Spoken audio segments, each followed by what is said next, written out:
जय हिंद दोस्तों, कैसे हैं आप सब। तो आशा करते हैं कि आप सब अच्छे होंगे। और आज हम लोग देखेंगे बिहार मद्य निषेध सिपाही का प्रैक्टिस सेट 25 देखेंगे। इससे पहले जो आपका 24 तक कंप्लीट करा दिया जा चुका है। यदि आप नहीं देखे हैं तो प्लेलिस्ट में जाइए, वहां पर आपको सारे वीडियो मिल जाएंगे। और आपका जो एग्ज़ाम होने वाला है तो उसमें बहुत ही आपको कम समय बचा हुआ है, तो आप लोग कोशिश करिए कि सारा जो प्रैक्टिस सेट है वो कंप्लीट कर लीजिए। चलिए हम लोग इसको शुरू कर लेते हैं। यहाँ से हम लोग का जो प्रैक्टिस सेट है वो 25 है, ठीक।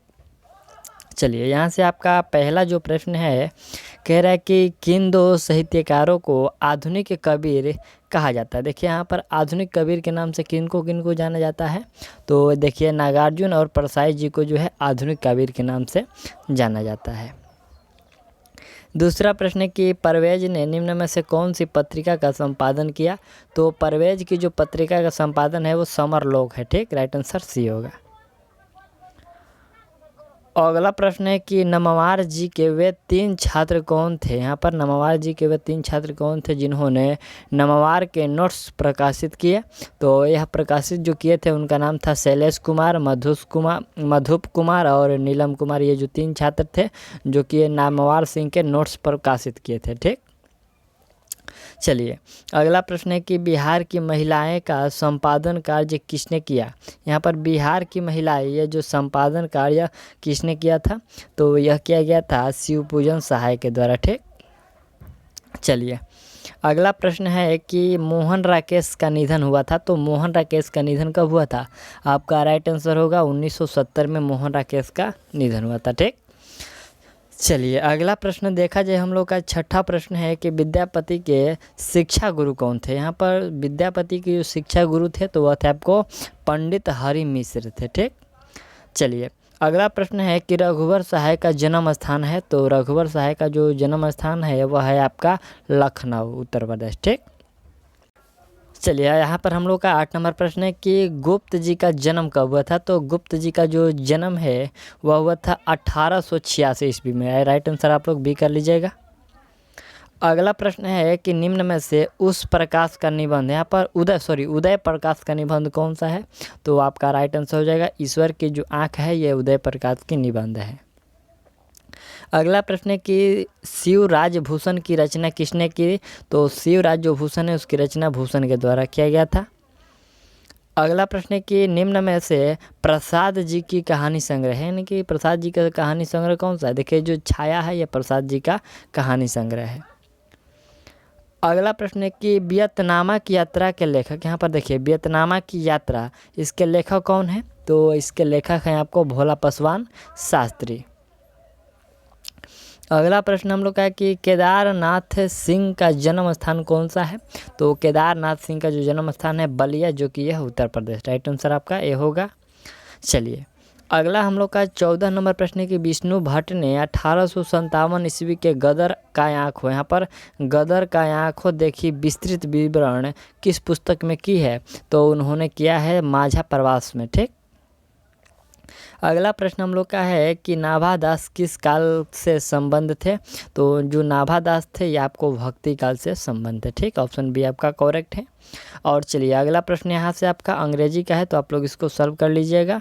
और यहाँ से देखिए आपका जो मैथ है, आप लोग मैथ इंपॉर्टेंट बनाइएगा। यहाँ से आपका 31 नंबर का जो आपका राइट आंसर होगा, तो आप लोग यहाँ से 2√34 किलोमीटर होगा, ठीक। यहाँ पर आपका न्यूनतम दूरी ज्ञात करना था। राइट आंसर भी होगा। चलिए अगला यहाँ से हम लोग का प्रश्न जो है 32 नंबर, यहाँ से देखिए आपको ये रेशियो ज्ञात करना है। ABC का रेशियो यानी कि अनुपात क्या होगा। तो राइट आंसर होगा 3:5:15 होगा, ठीक। आपको ये प्रश्न स्पष्ट रूप से दिखाई जा रहे हैं, आप लोग इसको स्क्रीनशॉट लेकर बनाइएगा। चलिए अगला यहाँ से आपका जो 33 नंबर प्रश्न है, तो 33 का राइट आंसर आपको यहाँ पर 15 हो जाएगा। और अगला प्रश्न हम लोग का 34 नंबर है, तो 34 का राइट आंसर 40 तथा 70 होगा, ठीक।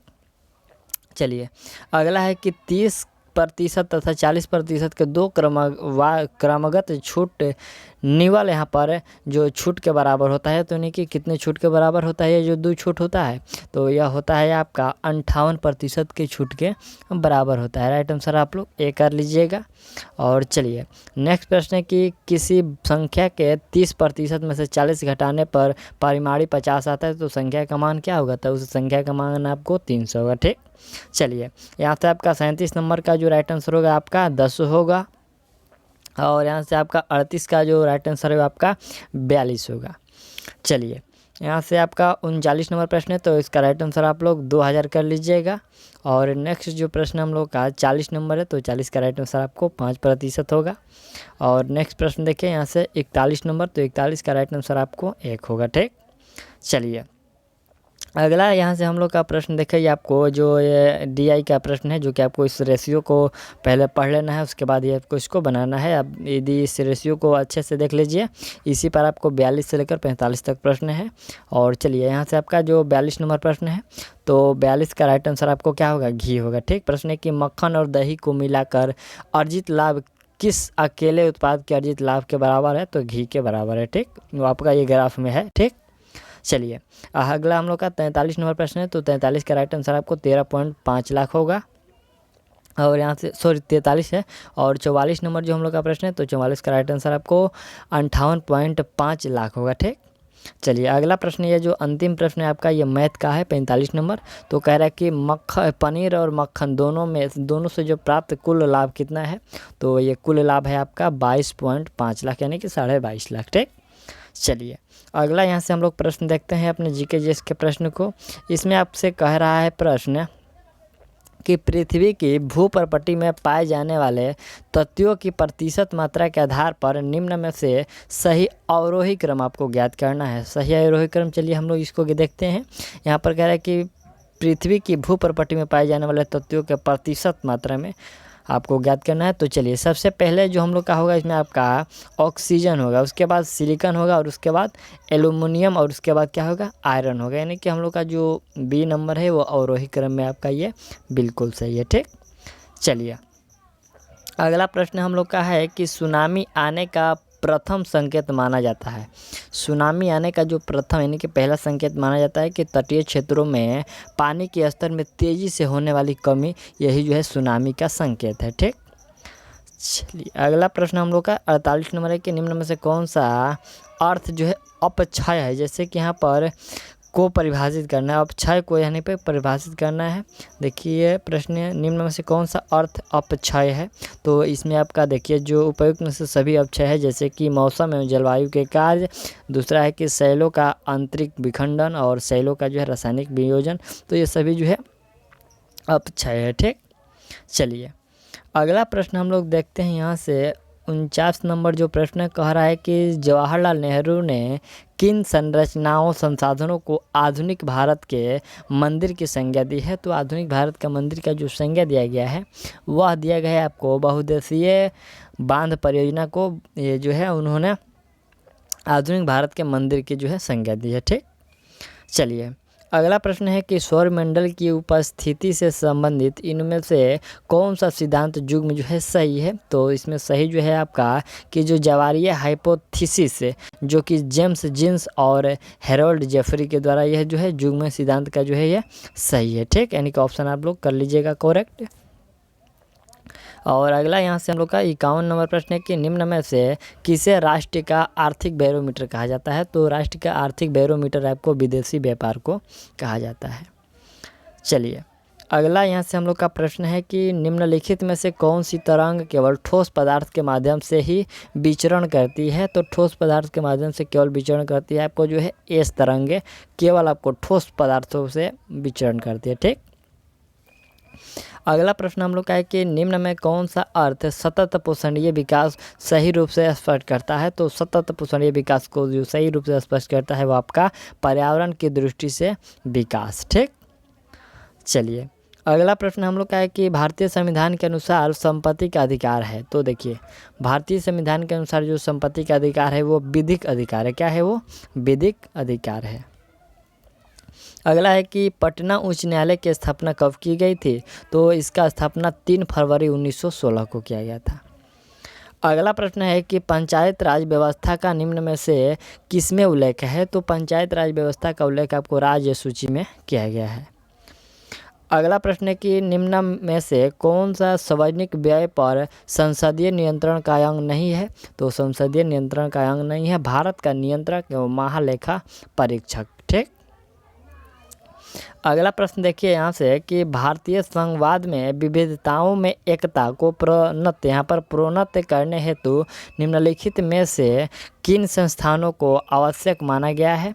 तो आवश्यक यहाँ पर आपको माना गया है। देखिए यहाँ पर जो अंतर्राष्ट्रीय व्यापारिक एवं परिषद, फिर यहाँ से आपका कि वित्त आयोग एवं क्षेत्रीय परिषद, यहाँ पर 2 ऑप्शन आउट दिए गए हैं। तो हालांकि ये जो है गलत है, सॉरी यहाँ पर ये जो है सही है, इसमें से सभी सही होगा। उपयुक्त में से जो डी है इसमें आपका राइट आंसर है। इसमें आपका एकल न्याय व्यवस्था एवं अखिल भारतीय समाज, ये सभी जो है। ठीक।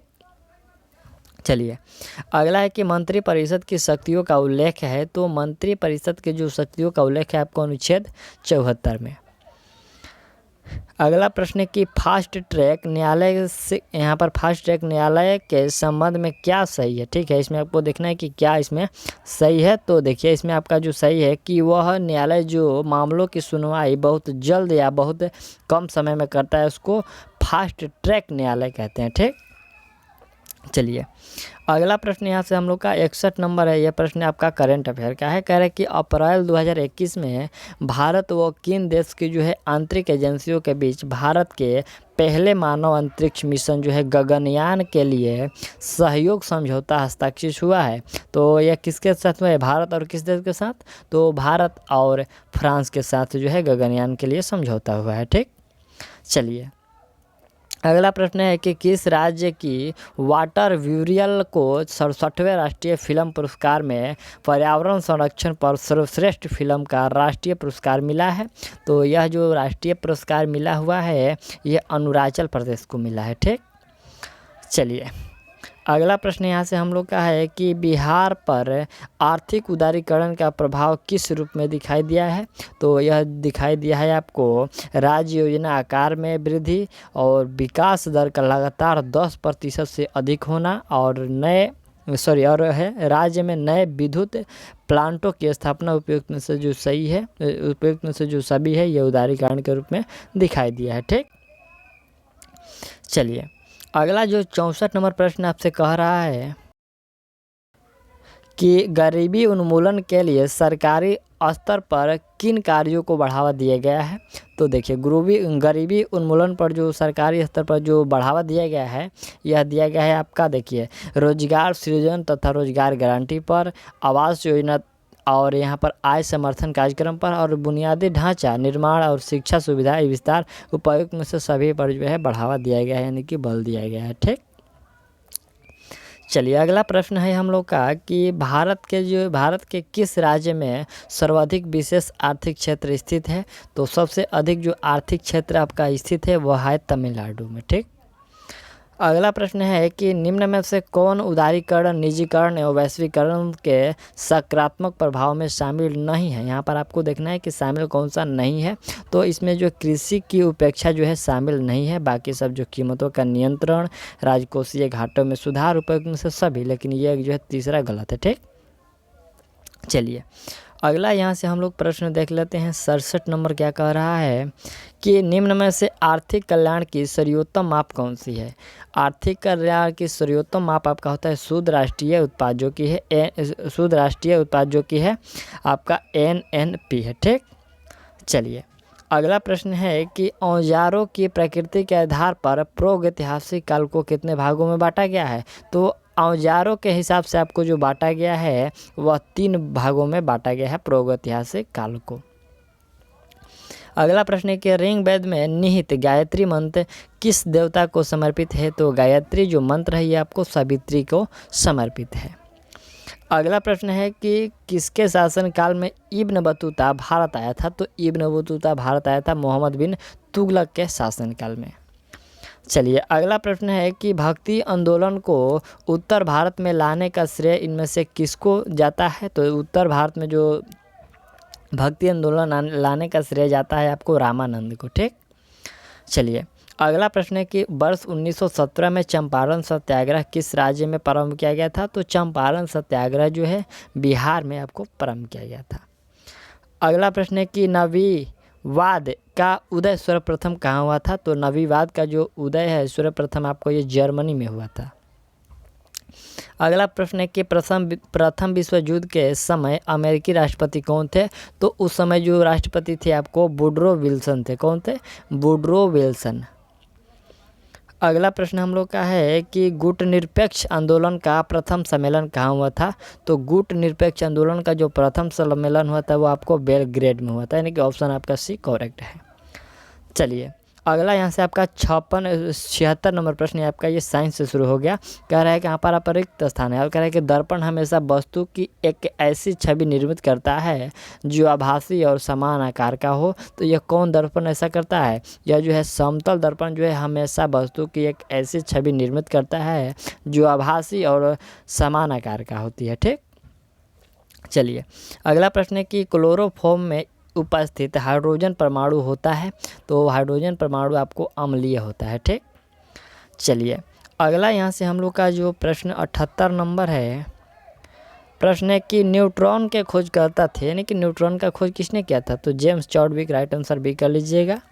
और अगला है कि निम्न में से मोटी सतह निर्मित होती है। तो मोटी सतह निर्मित होती है आपको भौतिक अधिशोषण के द्वारा जो है मोटी सतह निर्मित होती है। अगला प्रश्न है कि 5 जगत वर्गीकरण किसने प्रस्तुत किया? यहाँ पर देखिए 5 जगत जो वर्गीकरण है किसके द्वारा प्रस्तुत किया गया था? तो यह जो है विक्टर के द्वारा जो है ये प्रस्तुत किया गया था। अगला यहाँ से हम लोग का 81 नंबर प्रश्न है कि निम्नलिखित में से कौन सा कोशिकांग पादप कोशिका में पाया जाता है किंतु जंतु कोशिका में नहीं? तो पादप में पाया जाता है, जंतु में नहीं, तो वो कौन सा हो जाएगा? वो आपको क्लोरोप्लास्ट होगा। ठीक, चलिए अगला प्रश्न है कि पार्कस विधि द्वारा निष्कर्षण होता है। तो पार्कस विधि के द्वारा जो निष्कर्षण होता है आपका चांदी का। अगला प्रश्न है कि मानक अंतर्राष्ट्रीय मानक पद्धति में बल की इकाई होती है। तो ये बल की इकाई जो है न्यूटन होती है। अगला प्रश्न है कि गैसों का कौन सा गुण इन्हें स्वाहा बनाता है? यहाँ पर स्वाहा बनाता है।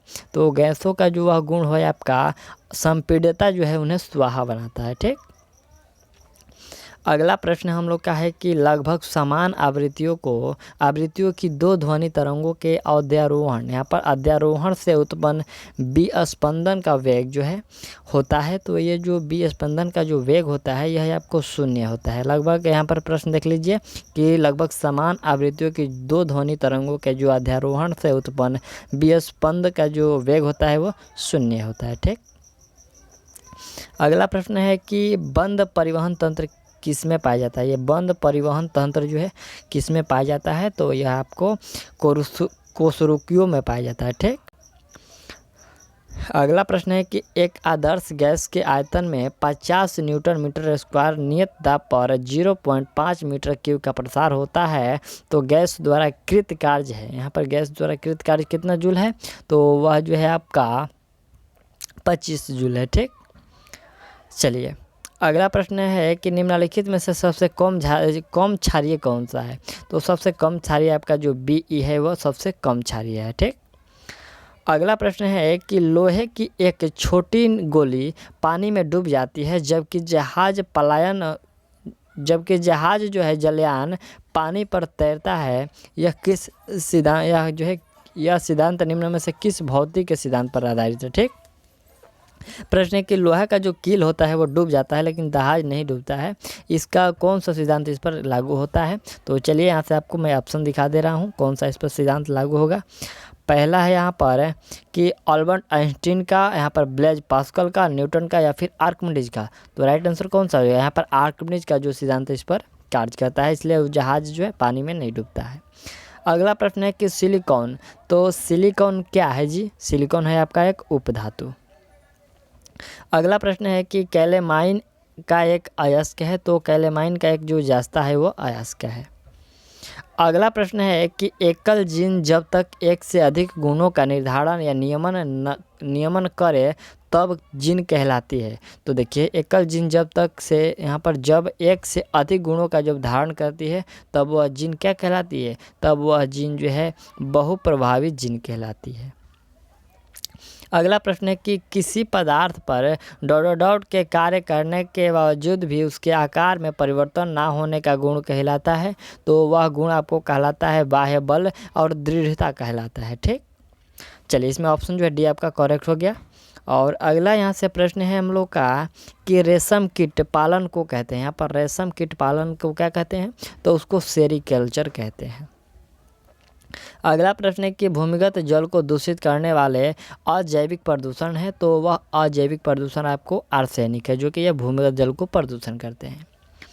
अगला प्रश्न है कि बेकिंग सोडा का आपको रासायनिक सूत्र देना है और उसमें आपका जो है बेकिंग सोडा का रासायनिक सूत्र कौन सा हो जाएगा, तो यहाँ पर आपका NaHCO3 यानी कि ऑप्शन जो है आपका ए है वो सही है। ठीक, अगला प्रश्न है कि राष्ट्रीय पर्यावरण एवं अभियांत्रिकी संस्थान कहाँ स्थित है। तो राष्ट्रीय पर्यावरण और जो अभियांत्रिकी संस्थान है यह आपको नागपुर में स्थित है। ठीक, चलिए अगला है कि हाइड्रोजन तत्वों का वर्ग है। तो हाइड्रोजन जो है आपको 17वें जो है आवर्त का तत्व है। ठीक, अगला प्रश्न है हम लोग का कि उच्च आवृत्ति तरंगों पर यहाँ पर संदेश जो कि सिग्नल के अध्यारोपण की प्रक्रिया कहलाती है। तो यह प्रक्रिया आपको मॉड्यूलन कहलाती है। क्या कहलाती है, मॉड्यूलन। चलिए अगला जो हम लोग का 100 नंबर है, ये अंतिम प्रश्न है। कह रहा है कि निम्नलिखित में से कौन सा स्तनी जो है संकटग्रस्त नहीं है। इसमें से कौन सा जो है स्तनी संकटग्रस्त नहीं है, लाल पंडा, कस्तूरी मृग और नील गाय और फिर यहाँ पर भारतीय बब्बर शेर। तो देखिए इसमें जो आपका नील गाय है यह आपको संकटग्रस्त नहीं है, बाकी सब जो यहाँ पर इन पर संकट है। ठीक, तो इसमें ऑप्शन सी कर लीजिएगा। और यह जो हम लोग का प्रैक्टिस सेट था तो यह 25 था। ठीक, और जो सेट आपका 26 है जल्दी प्रोवाइड की जा सकती है। तो मिलते हैं अगले वीडियो में और तब तक के लिए थैंक्स और ऑल दी बेस्ट। और आप लोग इसका जो है स्कोर किया होंगे तो आप लोग कमेंट कर दीजिएगा कि आप इसमें कितना स्कोर कर पाए हैं। ठीक।